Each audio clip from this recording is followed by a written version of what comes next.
Bismillahirrahmanirrahim. Assalamualaikum warahmatullahi wabarakatuh. Perkenalkan, saya Azra Alifah Faras dari kelas B KM 1, Program Studi Kesehatan Masyarakat, Konsentrasi Manajemen Rumah Sakit. Baiklah, di sini saya akan menjelaskan tentang menstruasi.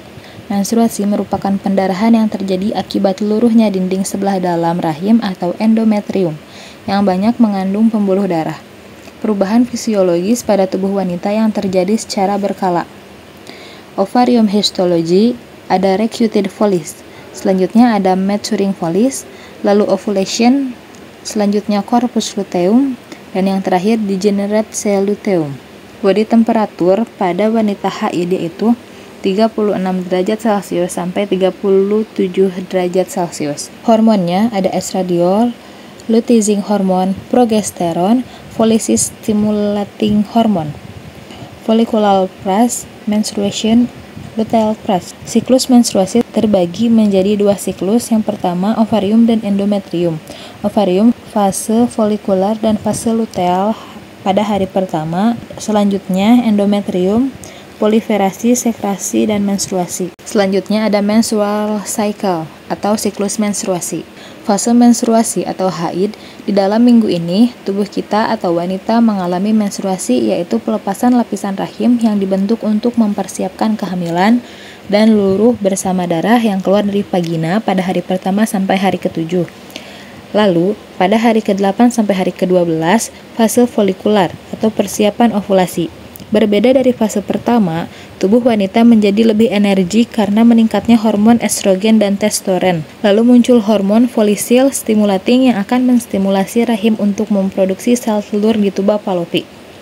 Lalu pada hari ke-13 sampai ke-15 terjadi ovulasi.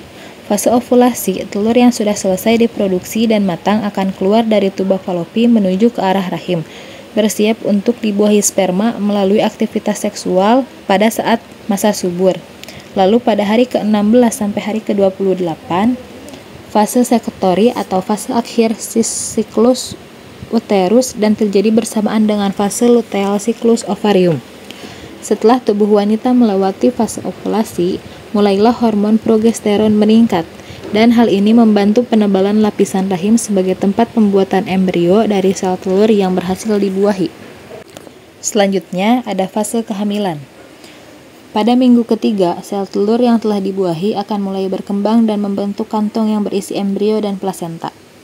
Pada minggu keempat, tabung syaraf berbentuk dan tabung janin sudah dapat berdenyut sampai 110 kali dalam 1 menit. Lalu pada minggu kelima, bayi dalam kandungan berukuran sepanjang 0,6 cm. Pada minggu keenam, tunas kecil yang menjadi lengan dan kaki janin berkembang. Seperti wajah, hidung, mulut mulai terbentuk melengkung seperti huruf C. Pada minggu ke-7 mulai terbentuk tangan dan kaki. Lalu pada minggu ke-8 sampai minggu ke-10, janin telah berukuran hampir 3 cm, makin banyak bergerak dan terlihat seperti bayi. Lalu pada minggu ke-11 sampai ke-13, otak janin berkembang dengan pesat. Ginjalnya mulai mengeluarkan urin dan jari-jarinya telah bisa mengepal seperti tinju. Panjang bayinya mencapai 8 cm. Lalu pada minggu ke-14 sampai minggu ke-18, trimester kedua, mulai bisa mendeteksi cahaya, tumbuh besar dan alat kelaminnya telah terbentuk. Lalu pada minggu ke-19 sampai ke-22, bayi telah mendengar suara ibunya. Lalu pada minggu ke-20 dapat menelan dan memproduksi kotoran. Pada minggu ke-23 sampai ke-29, bayi mulai menghirup dan mengeluarkan cairan plasenta. Lalu pada minggu ke-30 sampai ke-35, ini trimester ketiga, tendangan bayi itu terasa kuat pada ibunya. Lalu pada minggu terakhir atau pada minggu ke-36 sampai 41, ibu hamil merasa lebih sering mengalami keputihan dan kontraksi. Baiklah, cukup sekian penjelasan dari saya. Apabila terdapat banyak kesalahan, saya mohon maaf. Akhir kata, wassalamualaikum warahmatullahi wabarakatuh.